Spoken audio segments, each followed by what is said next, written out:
नमस्कार, आपण पाहत आहात गरुड झेप न्यूज। मालेगाव तालुक्यातील डोंगराळे गावातील 3 वर्षाच्या मुलीवर अत्याचार करून दगडाने ठेचून ठार मारले गेले।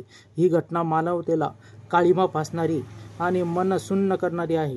34 वर्षीय विजय खैरनार नावाच्या नराधमाला लवकरात लवकर फाशी व्हावी या मागणीसाठी आज पिंपळगाव हरेश्वर नगरीतील मूक मोर्चा काढण्यात आला।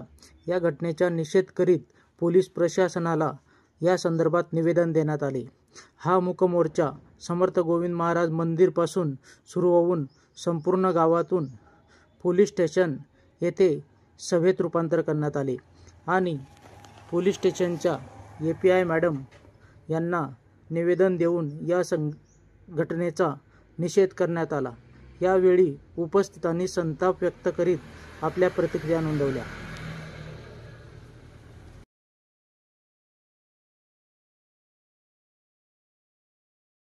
मित्र मैत्रिणींनो, आज मी स्त्रियांवरील अत्याचार या विषयावर बोलणार आहे। हा विषय निवडण्याचा हेतू एकच आहे की समाजात देशात आजही स्त्रियांवर अत्याचार होत आहेत आणि ही वस्तुस्थिती आहे। एक स्त्री म्हणून मला प्रश्न पडतो की आपण कोणत्या जगात जगत आहोत। कारण शिक्षण, प्रगती, आधुनिकता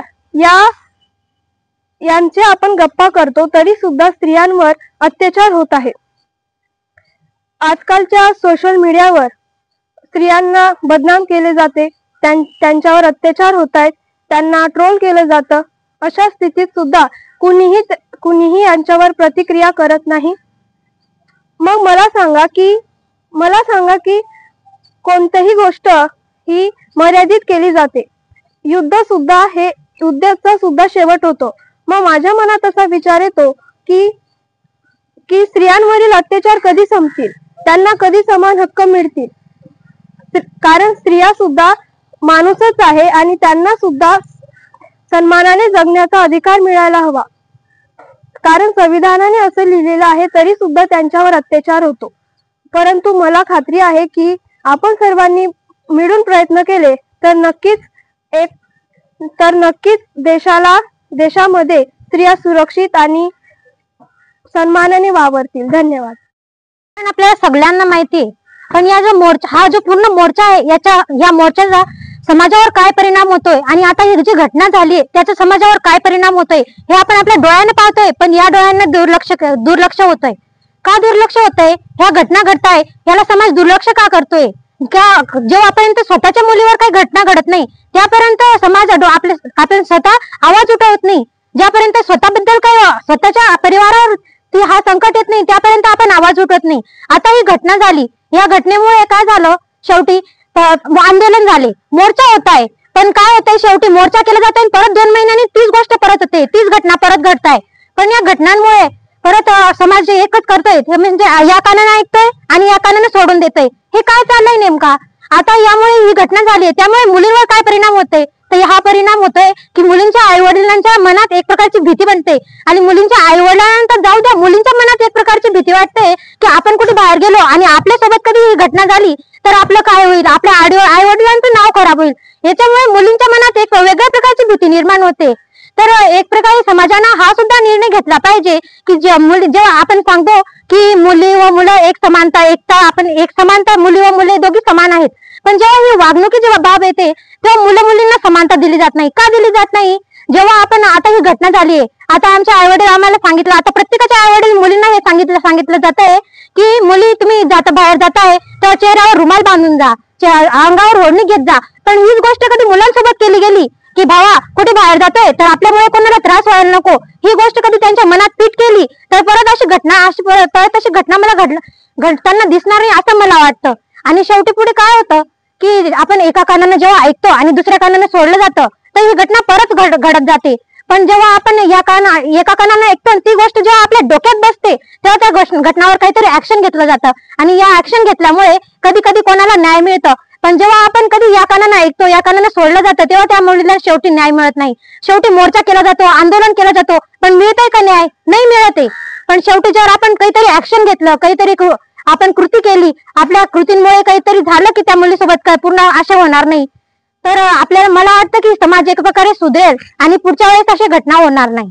तर आपण आता हा मोर्चा केलाय, यामुळे समाजाला सुद्धा आपण आता प्रत्येक घरामध्ये मी आता मोर्चा घेताना मी प्रत्येक रस्त्यावर पाहिलं की घराच्या बाहेर जात आहे, ऐकताय, अजून परत घराच्या मध्ये जात आहे. म्हणजे काय होतंय की पाहताय पण दुर्लक्ष करताय. जर दुर्लक्ष नाही केलं आणि त्यावरती काही कृती केल्या तर मला तरी वाटतं की अशा घटना प्रत्येक वेळेस पूर्ण भारतामध्ये एकेकाळी बंद होईल, नाही तर घडणं तरी कमी होईल. धन्यवाद. जी घटना घडली ती आपल्या सर्वांना माहितीच आहे आणि ती खूपच वाईट घटना आहे. समाजाला कलंक लागावी अशी घटना आहे. या घटनेच्या निषेधार्थ आज आम्ही गावात मूक मोर्चा काढला होता. तो मूक मोर्चा शांततेत पार पाडलाय आणि ह्या मूक मोर्चाच्या निमित्ताने मला असं वाटतं समाजात एक चर्चा निर्माण व्हावी, गावात एक चर्चा निर्माण व्हावी की ह्या सर्व घटनांवर करायचं काय. नुसतं मोर्चे निषेध याच्या पलीकडे जाऊन ह्या घटनांवर चर्चा करणं, जर असं आणि अत्याचार ही खूप शेवटचं स्टेप असते, त्याच्या आधी ही मानसिकता वाढत जाते. तर जेव्हा छोट्या मोठ्या घटना आपल्याला घडताना दिसतात, कुणीतरी मुलीला छेडतंय, कुणीतरी त्रास देतंय, तर त्या गोष्टींकडे दुर्लक्ष नाही केलं पाहिजे. समाज म्हणून, नागरिक म्हणून, म्हणजे न्यायपालिका त्यांचं काम करेल, पोलीस त्यांचं काम करतील, सरकार त्यांचं काम करेलच, पण आपण समाज म्हणून ह्या गोष्टीबद्दल जागरूक राहिलं पाहिजे, मुलींच्या बाजूने उभं राहिलं पाहिजे. आपल्या मुलींना आपण जसं घराच्या बाहेर पडताना सांगतो की त्यांनी ही काळजी घ्या, तसं आज आपल्या मुलांना घराच्या बाहेर पडताना सांगितलं पाहिजे की बाबा तू घराच्या बाहेर पडतोयस पण तुझ्यामुळे कुठल्याही मुलीला त्रास व्हायला नको याची काळजी घे. एवढं जरी आजच्या पालकांनी त्यांच्या मुलांना शिकवलं तरी खूपच फरक पडेल. आणि आपण हा मोर्चा फक्त एक सिम्बॉलिक गोष्ट आहे, याच्या पलीकडे जाऊन या गोष्टीवर चर्चा करणं, त्याबद्दल बोलत राहणं, जेंडर बद्दल बोलत राहणं, अत्याचाराच्या घटनांबद्दल बोलत राहणं, हे आपण सातत्याने ह्या गावात तरुण मुला मुलींसोबत हे करत राहू. काय प्रकार झालेला आहे, कशा पद्धतीने झालेला आहे आणि आज तुम्ही जो मूक मोर्चा काढलेला आहे तो अतिशय शांततेत आणि एकदम शिस्तबद्ध पद्धतीने काढलेला आहे, त्याबद्दल मी सगळ्यांचं कौतुक करते. दुसरी फक्त मी तुम्हाला एकच सांगेन की न्याय देवता आपल्या सर्वांसाठी आहे. जो प्रकार झालेला आहे तो तर आपण थांबवू शकलो नाही, पण शेवटपर्यंत पोलिसांच्या वतीने, शासनाच्या वतीने, सरकारच्या वतीने संबंधित मुलीला योग्य तो न्याय देण्याचा नक्कीच प्रयत्न केला जाईल. सर्व ठिकाणी मूक मोर्चा काढण्यात आलेला आहे आणि तुमच्या सगळ्यांच्या ते आपण म्हणतो ना दुवा, सर्वांच्या तुमच्या दुवा आणि सगळ्यांच्या तुमचे जो पॉझिटिव्ह वे आहे त्या पद्धतीने तुम्ही काढलेला आहे, तर त्या पद्धतीने त्या मुलीला नक्कीच न्याय मिळेल. फक्त कायद्यावर विश्वास ठेवा, हेच मी या तुमच्या मूक मोर्चाच्या निमित्ताने तुम्हाला सांगेन. ठीक आहे, थँक्यू.